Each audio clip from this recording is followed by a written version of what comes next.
بسم الله الرحمن الرحيم. تطبيقات معاصرة لأداء الثمن عن طريق الحوالة. تطبیقات معاصرہ دور حاضر کی تطبیقات لاداء ثمن کی ادائیگی کے لیے عن طریق الحوالہ حوالے کے طریقے پر. یہ پہلے گزر چکا نا ابھی کہ حوالے کے طریقے پر بھی دین کی ادائیگی ہوتی ہے، قرض کی ادائیگی ہوتی ہے، ثمن کی ادائیگی ہوتی ہے. اب دور جدید میں بہت ہی کم ہے کیونکہ مفاد پرستی کا دور ہے. کوئی شخص ذاتی طور پر کسی کا ضامن نہیں بنتا، اور یہی وجہ ہے کہ اس کے لیے پھر باہر کے سہارے ڈھونڈنے اور تلاش کرنے پڑتے ہیں. انسانیت جتنے پیچھے جائے گی اور اپنی فطرت سے ہٹے گی اتنے ہی ان کو زیادہ سہاروں کی ضرورت پڑے گی، اتنی ہی زیادہ اس کو سہاروں کی ضرورت پڑے گی اور ان مشینوں کی ضرورت پڑے گی. مصنوعات مطلب آرٹیفیشل چیزوں جو غیر اصلی چیزیں ہیں ان کے پیچھے جانا پڑے گا، پھر ان کی زندگی گزرے گی ورنہ نہیں گزرے گی. جس معاشرے کے اندر محبتیں ہوتی ہیں اور انسانیت کی نظر سے دیکھا جاتا ہے، ایک دوسرے کے اوپر اعتبار ہوتا ہے، جھوٹ فریب دھوکہ دہی نہیں ہوتا، مفاد پرستی نہیں ہوتی، تو اس معاشرے کے لیے ان ظاہری سہاروں کی کوئی ضرورت پیش نہیں آتی. اب سمجھ گئے؟ اب چونکہ انسانیت اس حالت پر نہیں رہی اور اعتماد نہیں رہا، مفاد پرستی عام ہو گئی، اس وجہ سے کیا ہونے لگا، ظاہر کے سہارے ڈھونڈنے اور تلاش کیے جانے لگے. پھر عجیب مسئلہ یہ ہے کہ یہ جن لوگوں کو ہم غریب کہتے ہیں، جن لوگوں کو ہم ان پڑھ کہتے ہیں اور جن لوگوں کو کوئی ہم اہمیت اور حیثیت ہی نہیں دیتے، دنیا کے اکثر بڑے بڑے کاموں کا آغاز انہی لوگوں سے ہوتا ہے، اور پھر بڑے آ کر تعلیم یافتہ لوگ آ کر اس کو کوئی شکل دیتے ہیں اور اس کے اوپر اپنا قبضہ جما لیتے ہیں. اب دیکھیں ہمارے پاس دور جدید میں حوالے کا سب سے بڑا ذریعہ جو بنتا ہے بڑے کاروباروں میں آج کل وہ بینک ہے. لیکن بینک کا آغاز کیسا ہوا؟ بینک کہتے کس کو ہے؟ بینک کا مطلب یہ ہوتا ہے کہ ایک ایسا ادارہ ہوتا ہے جو لوگوں سے قرضے اکٹھا کرتا ہے، رقم اکٹھا کرتا ہے اور پھر آگے دوسرے لوگوں کو وہ قرض پر دیتا رہتا ہے. اب اس سے قرض لیا، دوسرے کو قرض دے دیا، جس سے لیا ہے اس کو بھی سود ادا کرتا ہے اور جس کو قرض دیا ہے اس سے سود وصول کرتا ہے، اور ان دونوں سودوں کے درمیان جو فرق ہے وہی فرق بینک کا نفع کہلاتا ہے. مثال کے طور پر میں بینکار ہوں،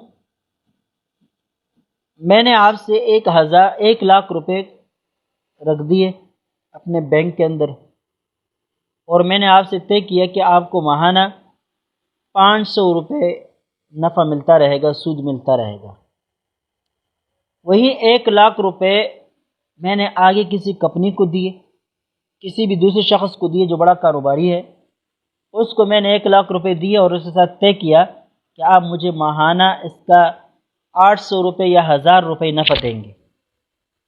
اب وہ ماہانہ مجھے 800 روپے یا 1,000 روپے دیتا ہے اور میں ان 1,000 روپوں میں سے یا 800 روپوں میں سے 500 آپ کو دیتا ہوں، جو مجھے 300 یا 500 بچ جاتے ہیں. یہ میری بچت ہے، یہ میری کیا ہے؟ بچت ہے، یہ میرا نفع ہے. اسی طرح جتنا زیادہ لوگ قرض بینک کو دیتے ہیں اتنے ہی زیادہ پھر شرح سود کا تعین ہوتا ہے. جتنے زیادہ مدت کے لیے آپ رکھتے ہیں اتنا زیادہ آپ کو سود ملتا ہے، کم مدت کے لیے رکھتے ہیں تو پھر آپ کو سود بھی کم ملتا ہے. ٹھیک ہے؟ اس طرح بینک جب آگے لمبے قرضوں پر دیتا ہے تو زیادہ سود وصول کرتا ہے، اور اگر مختصر وقت کے لیے سود فراہم کرتا ہے تو پھر اس پر کیا کرتا ہے؟ کم جو ہے نا سود وصول کرتا ہے. ٹھیک ہے؟ قرضے فراہم کرتا ہے تو سود بھی کم وصول کرتا ہے. بہرحال وہ عام رواج ہے کہ اس کے مطابق پھر نفع کا تناسب مقرر کر دیا جاتا ہے۔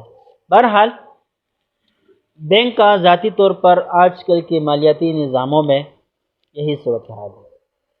اس کا آغاز اس انداز سے ہوا کہ پہلے لوگ جو ہے نا سوناروں کے پاس، چونکہ سونا چاندی ہوا کرتا تھا، یہ پیسے نوٹ نہیں ہوا کرتے تھے، حکومتیں نوٹوں کو جاری نہیں کیا کرتی تھی، سکہ سونار بناتے تھے اور وہی جاری کیا کرتے تھے۔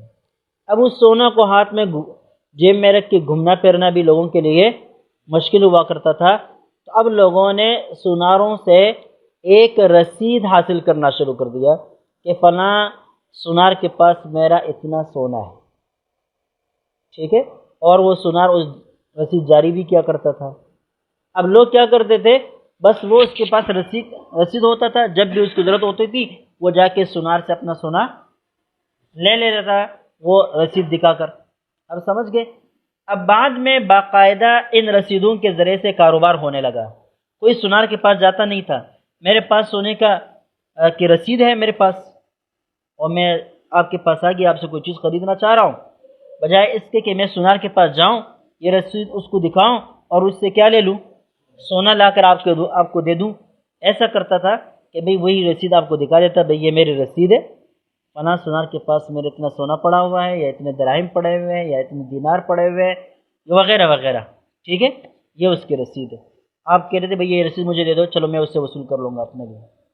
اب لوگوں نے پھر اس طرح کاروبار کرنا شروع کر دیا، اور اس حالت نے جدید صورت بینک کی اختیار کر دی۔ جدید صورت کس کی اختیار کر دی؟ بینک کی اختیار کر دی، ٹھیک ہے۔ بہرحال آج بینکوں کی مختلف قسمیں بنی ہوئی ہے۔ مثال کے طور پر ملک کے اندر جو بینک ہوتے ہیں کئی قسم کے ہوتے ہیں، ایک نہیں ہے۔ مثال کے طور پر کچھ بینکوں کے وہ تقسیم ہوتے ہیں کہ اس بینک نے کیا کام کرنا ہے، اس بینک نے کیا کام کرنا ہے، اس بینک نے کیا کام کرنا ہے، یہ سارے کاموں کے اعتبار سے بینکوں کی تقسیم ہوتی ہے۔ مثال کے طور پر زرعی بینک لے لو، آپ کیا لے لیں؟ زرعی بینک لے لیں، جس کو کہتے ہیں ایگریکلچر بینک۔ ایگریکلچر بینک کا مطلب یہ ہوتا ہے کہ اس بینک کا فوکس اور نظر اس بات پر ہوتی ہے کہ جو لوگ زرعی کاروبار کرتے ہیں، کھیتی باڑی کرتے ہیں اور زراعت پیشہ لوگ ہیں، یہ بینک ان کو قرضے فراہم کرتا ہے سود پر، اور پھر ان سے سود وصول کرتا رہتا ہے، ان کی نظر انہی کے اوپر ہوتی ہے۔ اس طرح انڈسٹریل بینک بھی ہوا کرتے ہیں، صنعتی بینک جس کو کہتے ہیں۔ صنعتی بینکوں کا مطلب یہ ہوتا ہے کہ جو لوگ صنعت کرتے ہیں، فیکٹریاں لگاتے ہیں، کارخانے بناتے ہیں، کوئی چیز پروڈکٹس کرتے ہیں جس کو مینوفیکچرنگ کہتے ہیں، یہ کام کرتے ہیں، تو یہ بینک ان کو قرضے فراہم کرتے ہیں کہ بھئی آپ کارخانہ لگا رہے ہیں، آپ فیکٹری بنا رہے ہیں، آپ فلاں چیز جو ہے نا وہ تخلیق کر رہے ہیں، ڈیزائن کر رہے ہیں، لہذا اس بارے میں یہ بینک آپ کے ساتھ قرض کی صورت میں معاونت کرتا ہے، اور پھر جو ہے آپ سے اس کا سود وصول کرتا ہے۔ سمجھ گئے؟ اس طرح کچھ بینک ایسے ہوتے ہیں جو صرف ترقیاتی کاموں میں قرضے جاری کرتے ہیں، ڈیولپمنٹ بینک جس کو کہتے ہیں، جو ملک کی ترقی کے باعث بنتے ہیں، ٹھیک ہے، وہ جو بھی ترقیاتی کام ہو وہ اس میں آپ کے ساتھ تعاون کرتے ہیں۔ اسی طرح کچھ بینک سرمایہ داری بینک بھی ہوا کرتے ہیں، جس کو انویسٹمنٹ بینک کہتے ہیں۔ انویسٹ کرتے ہیں نا لوگ، کہتے ہیں منافع پر میں نے پیسے لگائے ہیں، تو اس کو کیا کہتے ہیں؟ میں نے انویسٹمنٹ کی ہے۔ تو اس کے لیے بھی انویسٹمنٹ بینک بھی ہوا کرتے ہیں، جن کا کام صرف اور صرف جو ہے سرمایہ کاری کرنا ہوتا ہے، اور لوگوں کو نفع کس طریقے سے فراہم کرنا، کاروبار کرنا، اس کے ذریعے سے لوگوں کو نفع دینا ان کا مقصود ہوتا ہے، ٹھیک ہے۔ اس کے لیے وہ سود لوگوں سے پرچی لیتے ہیں، آگے سود پر بھی دیتے ہیں، کاروبار بھی کرتے ہیں۔ بہرحال اس طرح وہ سرمایہ کاری کرتے ہیں، اور سرمایہ کاری کے ضمن میں وہ قرضے فراہم کرتے رہتے ہیں۔ اس طرح کچھ بینک جو ہوتے ہیں کمرشل بینک کہلاتے ہیں. کمرشل بینک جس کو تجارتی بینک کہتے ہیں. کمرشل بینک کسی بھی کاروبار میں وہ آپ کو قرضہ فراہم کر سکتا ہے. یہ عام ہوتے ہیں, اس کا تعلق کسی خاص فیلڈ کے ساتھ, شعبے کے ساتھ نہیں ہوتا ہے. ٹھیک ہے, تو ایسے بینکوں کو کمرشل بینک کہتے ہیں. کیا کہتے ہیں؟ کمرشل بینک ہوتے ہیں. کچھ بینک بچتی بینک بھی کہلاتے ہیں, سیونگ بینک جس کو کہتے ہیں. سیونگ بینک کا مطلب یہ ہوتا ہے کہ یہ جو ہے نا, جو چھوٹے چھوٹے لوگ ہوتے ہیں جن کی آمدنی کم ہوتی ہے, یہ کم آمدنی والے لوگ اپنا سرمایہ, اپنے پیسے کیسے محفوظ کر سکیں گے. یہ کم سرمایہ والے لوگ جو ہے وہ اپنے جو ہے رقمیں ان بینکوں کے اندر رکھ کر اس کی وہ بچت کرتے ہیں, اور بینک جو ہے اس کو ان لوگوں کو طے شدہ تناسب کے مطابق پھر سود ادا کرتا رہتا ہے. بہرحال یہ مختلف اور بھی بہت سارے قسمیں ہیں. بین الاقوامی بینکوں کا الگ حیثیت ہے. اب عالمی مالیاتی فنڈ الگ ہے جس کو IMF کہتے ہیں, وہ الگ ہے. عالمی بینک الگ ہے. یہ سارے اس طرح اسٹیٹ بینک جو کسی بھی ملک کا بڑا بینک ہوتا ہے اور تمام بینک اس کے ماتحت ہوتے ہیں, وہ ہمارے ملک میں اسٹیٹ بینک کہلاتا ہے. اور دیگر ملکوں میں ان کے مختلف الگ الگ نام ہیں. یونائٹڈ بینک آف امریکہ اور آف انگلینڈ, اس طرح نام ان کے, اور ریزرو بینک آف انڈیا. یہ ایسے ہیں جیسے کہ ہمارے یہاں اسٹیٹ بینک ہے. اب اس کے بارے میں یہ بات یاد رکھنی ہے کہ ملک میں جتنے بھی بینک پرائیویٹ طور پر بنتے ہیں, ماتحت ملک کے اندر کسی بھی قسم کا بینک بنتا ہے جس کے میں نے آپ کو تفصیل بتلا دی, یہ بینک براہ راست مرکزی بینک جو اسٹیٹ بینک کہلاتا ہے ہمارے ملک میں, اس کے ساتھ اس کا تعلق ہوتا ہے. کوئی شخص جب بینک تیار کرتا ہے تو بینک سے تیار کرنے سے پہلے اس کا جو ہے نا ایک سوچ بناتا ہے, ذہن بناتا ہے, خاکہ بناتا ہے, اور اپنا جو سرمایہ ہوتا ہے اس کو شو کرتا ہے, اس کو لکھ لیتا ہے. پھر یہ ساری چیزیں, اپنا خاکہ, اپنا ذہن, اپنا جو ہے نا جو طریقہ کار جو کچھ بھی ہوتا ہے وہ اپنے لیے پہلے سے وہ طے کر دیتا ہے, اور اس کی پوری ایک کتاب تیار کر کے وہ اسٹیٹ بینک کے پاس بھیج دیتا ہے. پھر وہاں سے اس کی منظوری ہوتی ہے. اگر وہ اپنے شرائط کے مطابق اس کو پا لیتے تو منظور کر دیتے کہ بھئی ٹھیک ہے آپ بینک بنا سکتے ہیں, اور اگر وہ رد کر دیتے ہیں یا کچھ شرائط کا اضافہ وغیرہ کر دیتے ہیں تو اگر یہ بینک بنانے والے ان شرائط کو بھی مان لے تو پھر اجازت دے دیتے ہیں, ورنہ اجازت نہیں دیتا. اسٹیٹ بینک کا زیادہ تر جو فوکس ہوتا ہے, جو نظر ہوتی ہے, وہ ملکی معیشت کے استحکام کے اوپر ہوا کرتی ہے, اور باقی جو نیچے والے بینک ہوتے ہیں ان کی نظر صرف اور صرف پیسہ کمانے پر ہوتی ہے. جیسے کہ عام کاروبار ہوتا ہے نا, کوئی فیکٹری لگاتا ہے تو مقصد کیا ہوتا ہے؟ پیسہ کمانا ہوتا ہے. تو یہ نیچے والے جتنے بھی بینک ہوتے ہیں نا, ان کا مقصد بھی کیا ہوتا ہے؟ پیسہ کمانا ہوتا ہے. لیکن اسٹیٹ بینک کی اصل نظر ملکی معیشت کو مستحکم رکھنے کے اوپر ہوا کرتی ہے, اس لیے کہ مرکزی بینک یہ کسی بھی ملک کی ریڑھ کی ہڈی ہے. یہ جتنا مضبوط ہوگا, جتنا مستحکم ہوگا, اور جتنے بہترین اور قابلیتوں پر مشتمل ہوگا, اتنا ہی وہ قوم اور ملک مستحکم اور مضبوط ہوگا. جب یہ بینک آپ کے ہاتھوں سے چلا جائے, یا یہ ڈھیلا پڑ جائے, یا جو ہے نا اپنی قابلیتیں وہاں کے لوگ اس کے لیے صحیح طرح صرف نہ کرے, اور پھر جو ہے نا وہ کیا ٹال مٹول کرنا شروع کر دیں, یا ٹرخانے والا عمل شروع کر دیں, یا کرپشن شروع کر لے, تو گویا کہ یہ بینک صرف کمزور نہیں ہوتا بلکہ پورا ملک کیا ہو جاتا ہے؟ بیٹھ جاتا ہے, کمزور ہو جاتا ہے. اس لیے کہ وقت وقت ملک کی جتنے بھی ضروریات ہے اس کے سرمایہ فراہمی, ان کے لیے پیسوں کی فراہمی, ضروریات کی فراہمی, یہ اسٹیٹ بینک کراتا ہے. اب اگر وہ آپ کے اختیار میں نہیں ہے تو پھر گویا کہ کوئی چیز آپ کے اختیار میں نہیں ہے. اس کو ایسا سمجھے جیسے کہ کوئی چھوٹا بچہ ہے, اس کے پاس کچھ اپنا نہیں ہے, یا اگر ہے بھی لیکن باپ کے پاس.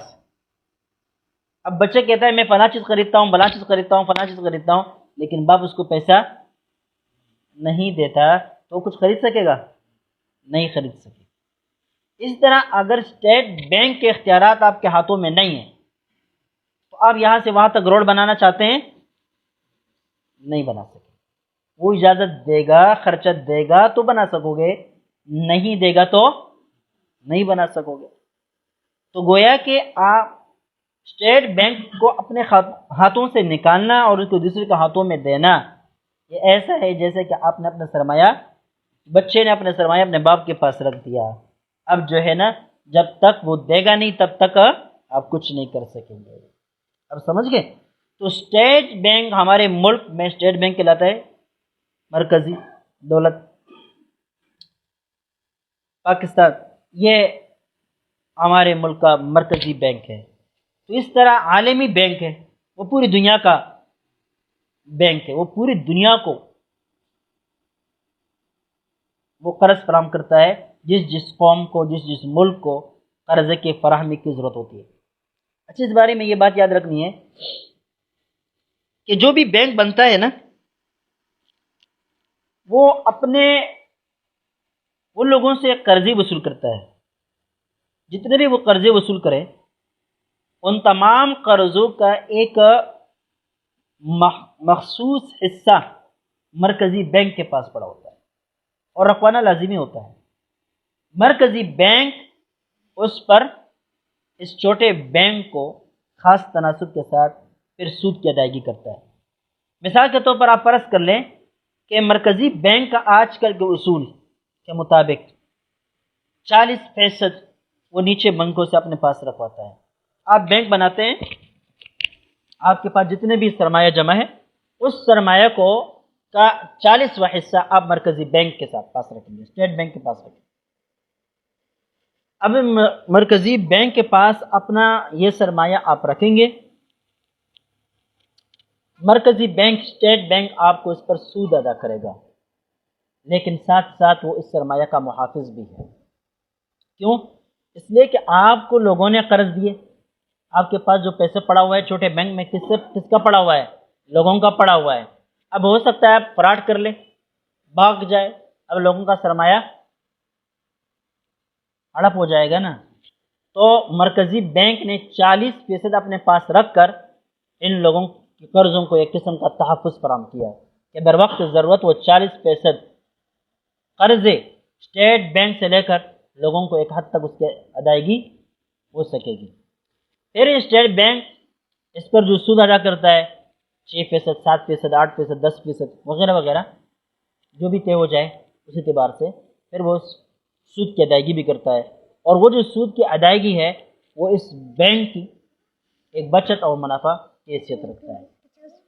اب جو لوگ جو بینک سودی کاروبار کرتے تھے ان کے لیے مسئلہ نہیں ہے، لیکن جو لوگ سودی کاروبار نہیں کرتے، جو بینک کہتے ہیں ہم سودی کاروبار نہیں کرتے، وہ بینک بھی اس کو کیا کرتے ہیں؟ وصول کرتے ہیں۔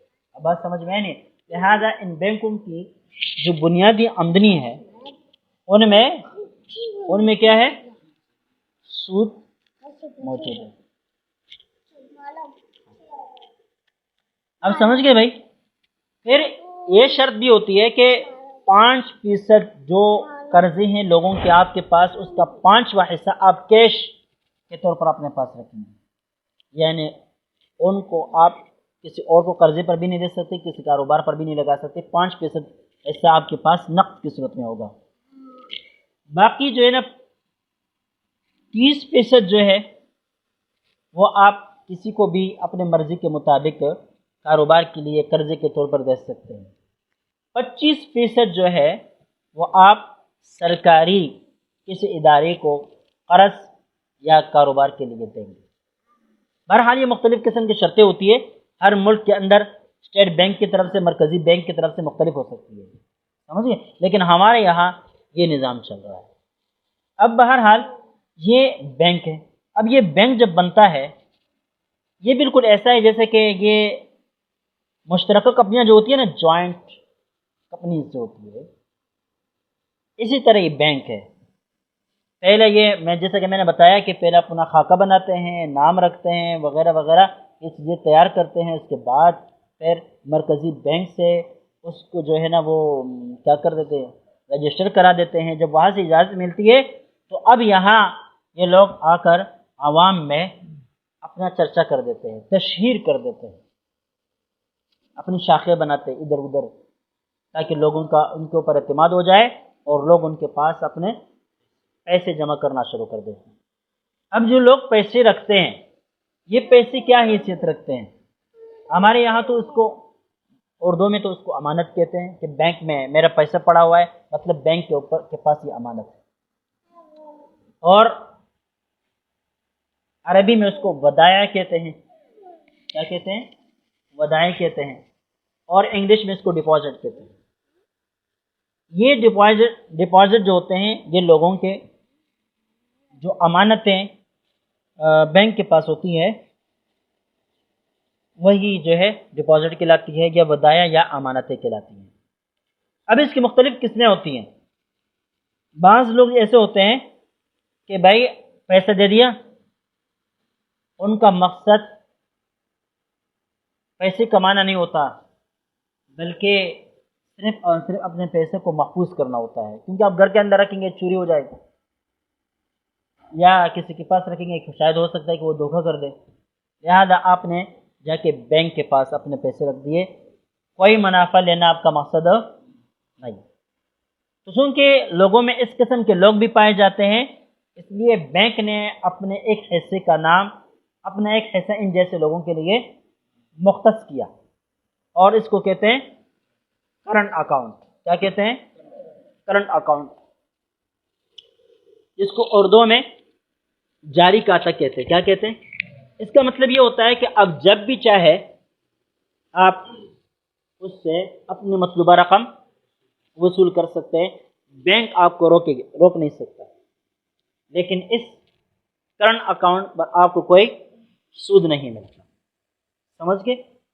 البتہ اتنی بات یاد رکھنی ہے کہ اگرچہ یہ بینک آپ کو سود نہیں دیتا، لیکن بینک یہ پیسے ضرور سود پر استعمال کرتا رہتا ہے، لہذا آپ کسی نہ کسی طریقے سے بینک کا معاون بنتے ہیں سودی کاروبار۔ اس لیے جہاں تک ہو سکتا ہے اس سے بھی آپ نے آپ کو بچانا اور محفوظ رکھنا چاہیے۔ ٹھیک ہے؟ اب کچھ لوگ ایسے ہوتے ہیں جو خود کام نہیں کر سکتے ہوتے ہیں، دوسرے بھی لوگ کام نہیں کرتے، اتنے زیادہ پیسہ بھی نہیں ہوتا کہ وہ کاروبار شروع کر لے یا کسی کو دے دیں مضاربت پر، مشارکت پر، تو وہ کیا کرتے ہیں، ایسے لوگوں کو بھی ضرورت ہوتی ہے کاروبار کی، تو بینک نے ان کے لیے بھی مختلف مخصوص حصے اور شعبے مقرر کیے۔ اب مثال کے طور پر کچھ لوگ ایسے ہوتے ہیں جو پیسہ تو کمانا چاہتے ہیں، لیکن لمبے اور طویل وقت کے لیے آپ کے ساتھ معاہدہ بھی نہیں کرنا چاہتے، لمبے وقت کے لیے آپ کے ساتھ معاہدہ بھی نہیں کرنا چاہتے ہیں، تو پھر ایسے لوگ جو ہے بھی اپنے پیسے رکھتے ہیں بینک کے پاس، بینک ان کو بھی نفع سود دیتا ہے، اور جو ہے لیکن ہوتا یہ ہے کہ کچھ شرائط تو بینک لگا دیتا ہے، لیکن پھر بھی ایک حد تک یہ بینک سے وقت بوقت پیسے نکال سکتے ہوتے ہیں۔ ان کا جو اکاؤنٹ ہوتا ہے یا ان کا جو مخصوص شعبہ یا حصہ ہے، تو اس کو کہتے ہیں سیونگ اکاؤنٹ، سیونگ اکاؤنٹ، محفوظ کھاتہ۔ ٹھیک ہے؟ اب یہ یا بچت کھاتہ، محفوظ بچت کھاتہ، اس کو کیا کہتے ہیں؟ بچت کھاتہ کہتے ہیں، کہ آپ کو سود اب نفع ملتا ہے، اور لیکن نفع کے بدلے میں حکومت یا بینک جو ہے نا آپ کو رقم نکالنے پر کوئی نہ کوئی پابندی، کوئی نہ کوئی شرط لگا سکتا ہے۔ مثال کے طور پر آپ سے کہہ سکتا ہے کہ آپ 10% سے زیادہ پیسے بیک وقت نہیں نکال سکو گے، آپ 1 مہینے سے پہلے پیسے ہی نہیں نکالیں گے، آپ 6 مہینے سے پہلے پیسے ہی نہیں نکالیں گے، اس قسم کی شرطیں وہ لاگو کر سکتا ہے۔ سمجھ گئے؟ تو اس کو کیا کہتے ہیں؟ بچت کھاتہ، یا اس کو کیا کہتے ہیں؟ سیونگ اکاؤنٹ کہتے ہیں۔ ٹھیک ہے؟ اب بعض لوگ ایسے بھی ہوتے ہیں جن کے پاس بہت زیادہ پیسہ ہے، طویل وقت کے لیے بھی آپ کے پاس پیسہ رکھ سکتا ہے۔ ٹھیک ہے؟ تو بینک نے ان جیسے لوگوں کے لیے بھی کیا کیا؟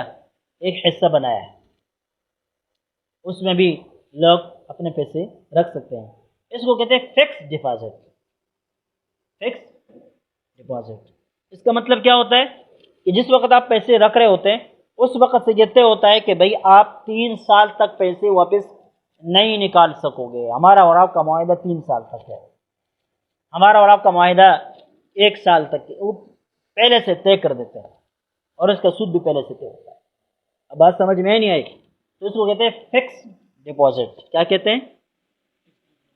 ہاں. تو کتنے حصے ہو گئے؟ بینک کے کتنے حصے ہو گئے؟ 3 حصے ہو گئے. کرنٹ اکاؤنٹ، سیونگ اکاؤنٹ اور فکس ڈپازٹ.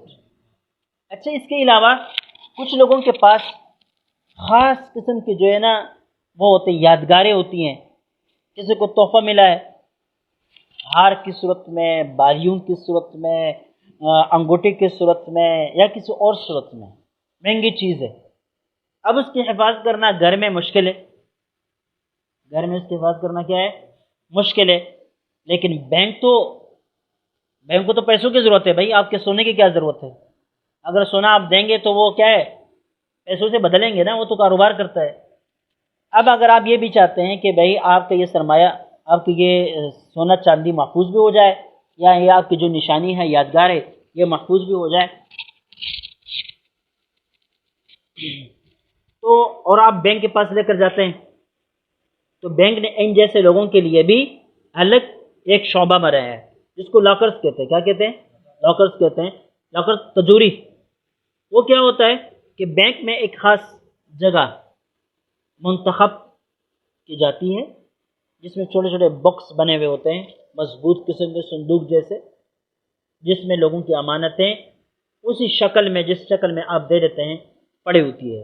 اگر آپ نے سونا دیا ہار کی صورت میں، ہار کی صورت میں پڑا ہوا ہوتا ہے. انگوٹھے کی صورت میں دیا تو انگوٹھے کی صورت میں پڑا ہوا ہوتا ہے. اور جس قسم کی چیز، مثال کے طور پر قیمتی پتھر، مہنگے مہنگے جواہرات، آپ نے جا کے اس باکس کے اندر ڈال دیے، باکس کے اندر پڑے رہیں گے، جب آپ چاہیں گے تو اٹھا سکیں گے. اب بینک کو کیا فائدہ ہے اس کا؟ بینک کو اس کا فائدہ یہ کہ بینک نے وہ جو باکس ہے یا جو صندوق ہے جس کے اندر آپ کا یہ سامان پڑا ہوا ہے، اس صندوق کا کرایہ آپ بھرتے ہیں ماہانہ یا سالانہ، جو بھی طے ہو جائے. جیسے کرایہ کا اصول ہوتا ہے، ان اصولوں کے مطابق آپ کیا کریں گے؟ اس کرایہ ادا کرتے رہیں گے. تو اب اس صورت میں کیا ہوگا؟ آپ اس باکس کے اندر کچھ بھی ڈالیں، وہ بینک کے اندر اسی انداز سے محفوظ ہوں گے. وہ پیسوں کی صورت میں ہو، سونے کی صورت میں ہو، چاندی کی صورت میں ہو، آپ نے وہ باکس یا وہ صندوق کرائے پر لے لیا ہے، بس آپ جانے اور آپ کا کام چالیں، بس کرایہ بینک کو بھرتا رہے. تو اب بینک نے یہ جو مختلف شعبے بنائے، یہ بھی لوگوں کی ڈیمانڈ اور ان کی ضرورتوں کے مطابق. مثال کے طور پر میں نے آپ سے پوچھا بھائی آپ نے پیسے لا کر رکھو، بھائی کب مانگو گے؟ بھائی کچھ پتہ نہیں، کب بھی مانگ سکتے، کسی بھی وقت مانگ سکتا ہوں. تو میں نے چلا کرنٹ اکاؤنٹ بنا دیا. کیا کیا؟ اب دوسرا آدمی آیا، بھائی پیسے لا کر رکھ دیے، میں نے پوچھا بھائی کب مانگو گے؟ اس نے کہا یار اتنی ضرورت تو نہیں ہے، ہو سکتا ہے کبھی ضرورت پڑ جائے، ہو سکتا ہے تو کبھی ضرورت پڑ جائے. میں نے فوراً آپ سے پوچھا کہ بھائی ایسا کوئی نفع بھی چاہو گے یا نہیں؟ آپ نے کہا بھائی ہو جائے تو زیادہ اچھا ہے. تو میں نے کہا چلو سیون اکاؤنٹ نیا شعبہ بنا دیا، اس کے لیے الگ ادھر شعبہ بنا.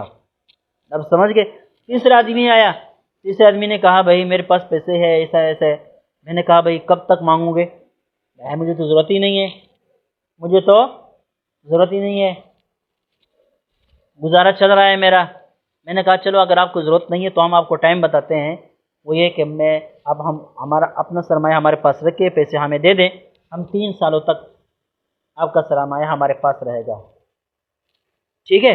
آپ نے فوراً کہہ دیا بھائی صحیح ہے، مجھے تو ضرورت ہی نہیں ہے، جو گزارا ہے وہ دیگر پیسوں سے چل رہا ہے، یہ اضافی چیز ہے آپ رکھیں. 3 سالوں تک معاہدہ ہو گیا اور میں نے کہا آپ کو اتنا سود ملتا رہے گا.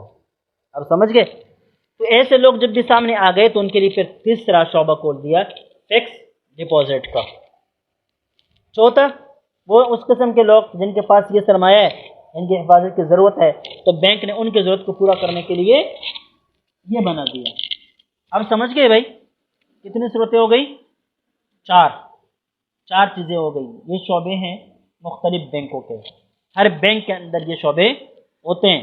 لیکن کچھ بینک ایسے بھی ہوتے ہیں جن کے اندر کرنٹ اکاؤنٹ نہیں ہوتا، فکس ڈپازٹ ہوتا ہے، وہ اپنے کردار کا آغاز وہیں سے کرتے ہیں، سمجھے؟ اچھا، یہ تو ہو گئے بینکوں سے متعلق بنیادی باتیں۔ اب یہاں جو مسئلہ ذکر کر رہے ہیں وہ مسئلہ ہے تمویل زر کا۔ تمویل کا مطلب یہ ہوتا ہے کہ لوگوں کو قرضے فراہم کرنا، لوگوں کو مال فراہم کرنا، ٹھیک ہے، اب بطور قرض کے بھی فراہم کر دیتے ہیں وغیرہ وغیرہ۔ اچھا، بینکوں میں ایک بینک ایسا بھی ہوتا ہے یا اکثر بینکوں کو اجازت ہوتی ہے، وہ دین کی ادائیگی کے ضامن بن جاتے ہیں، دین کی ادائیگی کے یا دین کی وصولی کے ضامن بن جاتے ہیں، سمجھ گئے؟ وہ دین ادا بھی کرتے ہیں، دین وصول بھی کرتے ہیں، چونکہ یہ بیچ میں وکیل کی حیثیت سے کام کر رہے ہوتے ہیں، تو اس وصولی پر اور اس ادائیگی پر وہ الگ سے اپنا چارج وصول کرتے ہیں، اپنا فیس وصول کرتے ہیں۔ بھائی ٹھیک ہے، فلاں کے اوپر آپ کا قرضہ ہے، امریکہ میں ہے وہ آدمی، ٹھیک ہے، ہم امریکہ میں اس سے وصول کریں گے بینک کے توسط سے، اپنے بینک کے ذریعے سے، آپ ہمیں اتنے پیسے دیں گے، اور آپ کا قرضہ ہے، آپ کے اوپر قرض ہے، اور وہ آدمی جو مقرض ہے وہ امریکہ میں ہے، اس کو آپ یہاں سے پیسے کیسے پہنچائیں گے؟ نہیں پہنچا سکتے، لہذا بینک کا آپ سہارا لیتے ہیں، بینک آپ کا قرض وہاں تک پہنچا دیتا ہے اور آپ سے کیا لیتا ہے؟ پیسے وصول کرتا ہے، یہ وکالت کمیشن کے طور پر۔ اب سمجھ گئے؟ یہاں جو بات ہے یہ اسی حوالے سے ہیں، اسی حوالے سے ہیں۔ کہتے ہیں تطبیقات معاصرہ لاداء ثمن عن طریق الحوالہ التحویل المصرفی۔ پہلا کام جو ہے تحویل مصرفی ہے۔ مصرف کہتے ہیں عربی میں بینک کو، کس کو کہتے ہیں؟ بینک کو کہتے ہیں، ٹھیک ہے۔ المصرف الزرعی، المصرف الرئیسی، المصرف الصنعتی، اس طرح مختلف قسم کے نام اس کے ہوتے ہیں، ٹھیک ہے، کہ زرعی بینک جیسے میں نے بتا دیا نا سارے، یہ مثال کے طور پر ترقیاتی بینک تو اس کو کہتے ہیں بنوک التنمیہ، ترقیاتی بینک، ٹھیک ہے، وغیرہ وغیرہ۔ تو ہر زبان میں جس طرح ہمارے ہاں اس کو بینک اردو میں کہتے ہیں، زرعی بینک کہتے ہیں، کیونکہ ایگریکلچر کہتے ہیں، بہرحال ہر ایک کا اپنا اپنا نام ہے۔ تو یہاں التحویل المصرفی، تحویل المصرفی کا مطلب بذریعہ بینک مال کی ادائیگی کرنا، یعنی بینک کو محال بنا کر، محتال علیہ بنا کر اس کے ذریعے سے اپنے قرض اور اپنے دین کی ادائیگی کرنا یا اپنے ثمن کی ادائیگی کرنا، اس کی یہ صورتیں بیان کرتے ہیں، ٹھیک ہے۔ ربما یقع تسلیم النقود عن طریق التحویل المصرفی، کہتے کبھی کبھی نقود کی سپردگی واقع ہوتی ہے عن طریق التحویل المصرفی، بینک کے حوالے کے طریقے پر، بینک ٹرانسفر۔ اچھا، بینک یہ جو تحویل مصرفی ہے نا، اس کو بینک ٹرانسفر کہتے ہیں، کیونکہ یہ ایک سے مال لے کر دوسرے کو کیا کر دیتا ہے؟ منتقل کر دیتے ہیں، منتقل کرنے کو ٹرانسفر کہتے ہیں۔ وذلك بأن يكون لزید رصید فی حسابہ الجاری، حساب الجاری، الحساب الجاری کرنٹ اکاؤنٹ کو کہتے ہیں عربی میں، ٹھیک ہے۔ مثال کے طور پر زید کا اکاؤنٹ ہے فی حسابہ الجاری، کرنٹ اکاؤنٹ، لدى بینک الف، بینک الف کے پاس اس کا کرنٹ اکاؤنٹ بنا ہوا ہے۔ فرض کر لو میزان بینک میں اس کا اکاؤنٹ ہے، کرنٹ اکاؤنٹ۔ ولعمر رصید فی حسابہ الجاری کرنٹ لدى بینک با، عمر کا اکاؤنٹ ہے کہاں پر؟ دوسرے بینک میں، اسلامی بینک میں۔ اب ایک کا اکاؤنٹ کس میں ہے؟ میزان میں، دوسرے کا اکاؤنٹ کس میں ہے؟ اسلامی بینک میں۔ اب کیا ہوتا ہے؟ فَيَأْمُرُ زَيْدٌ بینک الف أَن يُحَوِّلَ مبلغا إلى رصید عمر فی بینک با، زید میزان بینک کو حکم دیتا ہے کہ وہ اتنی رقم کیا کر دے؟ منتقل کر دے الی رصید عمر، عمر کے اکاؤنٹ میں، فی بینک با، جو اسلامی بینک میں ہے۔ کس میں ہے؟ اسلامی بینک میں ہے۔ فحینما یدخل المبلغ فی رصید عمر فی بینک با، جیسے ہی یہ مبلغ عمر کی اکاؤنٹ میں داخل ہوگا، یعتبر عمر قابضا لتلک النقود، اسی وقت عمر کو ان نقود کا قابض تصور کیا جائے گا، مانا جائے گا۔ جیسے ہی آپ کے اکاؤنٹ میں پیسے آ گئے تو بس آپ ان پیسوں کے مالک ہو گئے، ان کے قابض بن گئے۔ کیا بن گئے؟ مالک تو آپ پہلے سے ہیں، چلو مسئلہ نہیں، لیکن قابض اب بن گئے کہ جب وہ پیسے آپ کے اکاؤنٹ میں آ گئے۔ سمجھیے؟ وہ حقیقت وہ فقہ، فقہی اعتبار سے اس کی حقیقت یہ ہے کہ ان بینک، یہاں میں میزان بینک کہتا ہوں، ٹھیک ہے، بینک میزان مدین لزید میں مبلغ رسید ہی، کہ میزان بینک مقروض ہے زید کا بمبلغ رسید ہی، اکاؤنٹ کے اندر جتنے بھی پیسے رقم پڑی ہوئی ہے اتنے رقم کے بقدر یہ میزان بینک زید کا مقروض ہے۔ زید کا کیا ہے؟ ہاں، اکاؤنٹ کے اندر آپ کے اگر لاکھ روپے پڑے ہیں تو گویا کہ وہ بینک آپ کا 1 لاکھ روپے میں مقروض ہے، 2 لاکھ پڑے 2 لاکھ کا مقروض ہے، 3 لاکھ پڑے تو 3 لاکھ کا مقروض، کم زیادہ جتنے بھی پڑے ہیں وہ بینک آپ کا اتنے پیسوں کے لیے مقروض ہے۔ اب یہ بات ہو گئی۔ وَأَمْرُهُ بِتَحْوِيلِ الْمَبْلَغِ أَمْرٌ بِدَفْعِ دَيْنِهِ الَّذِي عَلَى الْبَنْكِ إِلَى وَكِيلِ عَمْرٍ، تو اب اس کا یہ حکم کرنا، یعنی میزان بینک کو زید کا یہ حکم کرنا کہ اتنے مبلغ اتنے رقم منتقل کر لیں، یہ حکم ہے بدفع دینہ، اپنے قرض کی ادائیگی کا، الذی علی البنک، جو بینک کے اوپر ہے، الی وکیل عمر، عمر کی وکیل کو۔ تو میزان بینک یہ زید کا وکیل ہے، وکیل بنے گا کس میں؟ دین کی ادائیگی میں، دین کی ادائیگی میں، ٹھیک ہے۔ اور اسلامی بینک جو ہے وہ دین کی وصولی میں عمر کا وکیل بنے گا۔ تو میزان بینک جو اب تک مقروض ہے، زید کا مقروض ہے، زید نے اس کو حکم دیا کہ تم میرے مقروض ہو، لہذا تم کیا کرو، میرے پیسوں میں سے میرے دین جو تمہارے اوپر ہے اس دین میں سے کچھ دین یا کچھ قرضہ فلاں کو ادا کر لو۔ ہاں، یہ محتال بنے گا نا، محال، ٹھیک ہے، محتال علیہ، ٹھیک ہے، لیکن یہاں اس کو وکیل کرا دیتے، کیا قرار دیتے ہیں؟ ادائیگی میں، گویا کہ یہ وکیل ہے۔ اور اسلامی بینک چونکہ میزان بینک سے یہ پیسے وصول کرے گا، کس کے لیے؟ عمر کے لیے، لہذا یہ جو اسلامی بینک ہے یہ اس قرض کی وصولی میں عمر کا وکیل ہے، عمر کا وکیل ہے، اس میں تو کوئی بات ہی نہیں ہے، ٹھیک ہے۔ اچھا کہہ رہے ہیں وہ بینک، اسلامی بینک وکیل لعمر فی قبض المبلغ، اس مبلغ کے قبضے میں یہ عمر کا وکیل ہے۔ فقبضه نیابتا عن عمر قبض من عمر حکما، تو عمر کی طرف سے نائب بن کر ان پیسوں کے اوپر بینک کا قبضہ کرنا یہ حکماً عمر کا قبضہ ہے، یعنی جب بینک نے قبضہ کر لیا تو ایسا ہو گیا جیسے کہ عمر نے قبضہ کر لیا۔ وبہذہ صفہ قبض بینک با قبض و امانہ، اسی صفت کے ساتھ یہ اسلامی بینک کا جو قبضہ ہے یہ قبضہ امانت ہے، یہ قبضہ امانت ہے۔ ثم بخلط البنک هذا المبلغ بامواله الاخرى یصبح مضمونا علیہ، اب جب آپ نے شروع میں یہ رقم بینک کے پاس رکھی تو ہم نے ان کا نام کیا رکھا تھا؟ پہلے بتایا تھا امانتیں اور ودائع، اور انگلش میں ڈپوزٹ یہ کہتے ہیں، لیکن جو امانت اس وقت تک ہے کہ جب بینک اس کے اندر کسی قسم کا تصرف نہ کرے، اپنے دیگر مال کے ساتھ اس کو ملائے نہیں۔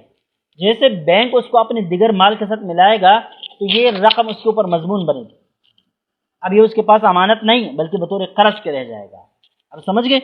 تو یہ جو عمر کی اکاؤنٹ میں رقم آیا میزان بینک سے، یہ بینک کے اوپر اب تک تو امانت تھا، لیکن جیسے کہ بینک نے اس کو اپنے دیگر اموال کے ساتھ ملا دیا تو اس کے اوپر قرض بن گیا، سمجھ گئے؟ وَيَنْقَلِبُ إِلَىٰ قَبْضِ زَمَانٍ، اب تک یہ قبض امانت تھا، اب کیا بن جائے گا؟ قبض زمان بن جائے گا۔ وَقَدْ يَقَعُ هَذَا التَّحْوِيلُ بِعُمْلَاتٍ مُخْتَلِفَةٍ، کہتے کبھی کبھی یہ جو منتقلی ہے یہ مختلف کرنسیوں کی صورت میں ہوتی ہے، مختلف کرنسیوں کی صورت میں ہوتی ہے۔ کیسے بھائی؟ آپ کے میزان بینک میں اکاؤنٹ ہے پاکستانی روپیوں کے اعتبار سے، لیکن آپ ان سے کہتے ہیں کہ میری طرف سے آپ میرے فلاں مقرض کو یا دائن کو ڈالر کی صورت میں قرض کی ادائیگی کر لیں، تو وہ ڈالر کی صورت میں کر دیتے ہیں، ریال کی صورت میں کر دیتے ہیں، دراہم کی صورت میں کر دیتے ہیں، کسی بھی ملک کا ہم بتا دیتے ہیں، اس کے مطابق وہ ادائیگی کر دیتے ہیں. ٹھیک ہے. عمرہ کہتے ہیں کرنسی کو. وسیعتی حکم فی مبحث الصرف ان شاء اللہ تعالی، کہتے ہیں اس کی پورا ذکر اور تبصرہ جو ہے بیع الصرف میں آ جائے گا. وفاء الثمن عن طریق الشیکات، چیک کے ذریعے سے.